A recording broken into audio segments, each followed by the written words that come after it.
Assalamualaikum warahmatullahi wabarakatuh. Perkenalkan, nama saya Sania Melana Putri, nomor absen 24 dari kelas 11 OTKP 2 SMK Negeri 1 Yogyakarta. Di sini saya akan menyampaikan materi tentang pengeluaran pembiayaan.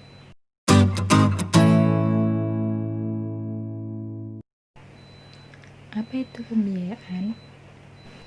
Menurut Peraturan Pemerintah Nomor 71 Tahun 2010 PSAP Nomor 2 Paragraf 50, pembiayaan atau financing adalah seluruh transaksi keuangan pemerintah, baik pemasukan maupun pengeluaran, yang perlu dibayar atau yang diterima kembali, yang dalam penganggaran pemerintah terutama dimaksudkan untuk menutup defisit dan memanfaatkan surplus anggaran. Pembiayaan terdiri dari dua, yaitu penerimaan dan pengeluaran. Penerimaan pembiayaan adalah semua penerimaan rekening kas umum daerah yang berasal dari penerimaan pinjaman, penjualan obligasi pemerintah, hasil privatisasi perusahaan daerah, penerimaan pinjaman pihak ketiga, penjualan investasi permanen, dan pencairan dana cadangan. Yang kedua ada pengeluaran pembiayaan. Nah, pengeluaran pembiayaan adalah semua pengeluaran dari rekening kas umum daerah yang antara lain pemberian pinjaman kepada pihak ketiga, penyertaan modal pemerintah, pembayaran kembali pokok pinjaman dalam periode tahun anggaran tertentu, dan pembentukan dana cadangan. Menurut PP 71 tahun 2010 PSEP 02, pembiayaan diakui pada saat yang pertama ada penerimaan pembiayaan. Penerimaan pembiayaan diakui pada saat dana diterima oleh rekening kas umum daerah. Yang kedua ada pengeluaran pembiayaan. Pengeluaran pembiayaan diakui pada saat dana dikeluarkan dari rekening kas umum daerah. Pengukuran pembiayaan. Pengukuran pembiayaan terdapat dua macam. Yang pertama adalah pengukuran pembiayaan menggunakan mata uang rupiah berdasarkan nilai sekarang kas yang diterima maupun kas yang akan diterima oleh nilai sekarang kas yang akan dikeluarkan atas yang akan dikeluarkan. Yang kedua ada pembiayaan yang diukur dengan mata uang asing dikonversi ke mata uang rupiah berdasarkan nilai tukar pada transaksi pembiayaan. Pengeluaran pembiayaan mencakup beberapa hal, yaitu ada pembentukan dana cadangan, penerimaan modal, pembayaran pokok utang, pemberian pinjaman daerah. Yang pertama, pembentukan dana cadangan. Dalam Permendagri nomor 113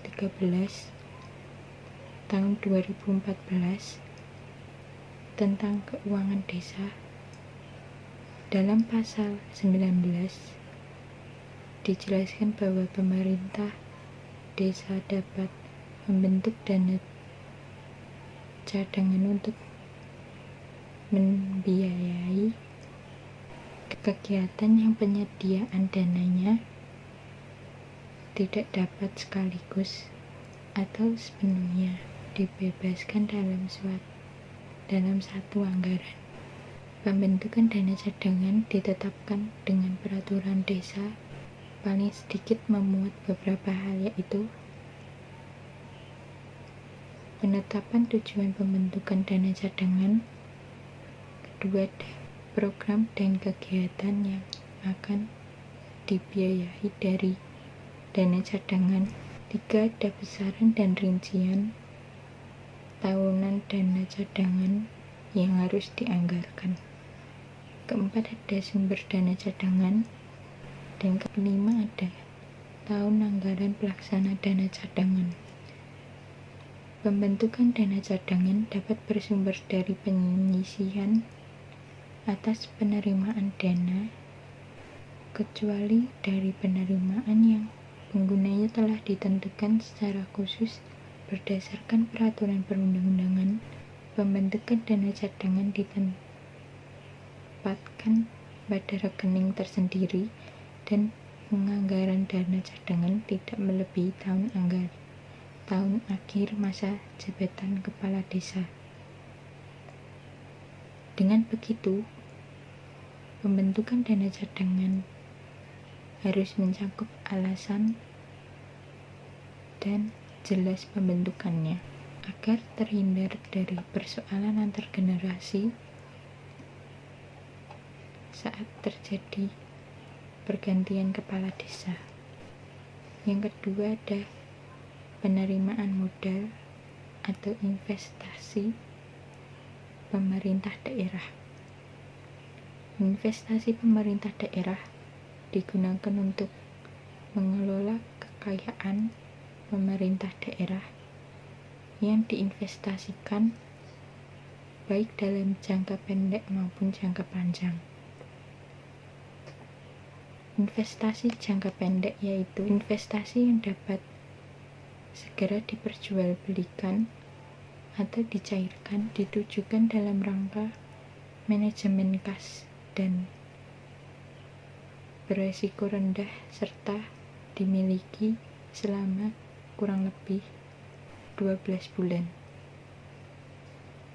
Investasi jangka panjang yaitu menampung penganggaran investasi untuk lebih dari 12 bulan yang terdiri dari investasi permanen dan non-permanen. Yang ketiga, ada pembayaran pokok utang. Pembayaran pokok utang yang jatuh tempo adalah pengeluaran daerah yang digunakan untuk membayar utang pokok jatuh tempo. Pembiayaan utang digunakan untuk menganggarkan pembiayaan kewajiban atas pokok utang yang dihitung berdasarkan perjanjian pinjaman jangka pendek, jangka menengah, dan jangka panjang. 4. Ada pemberian pinjaman daerah.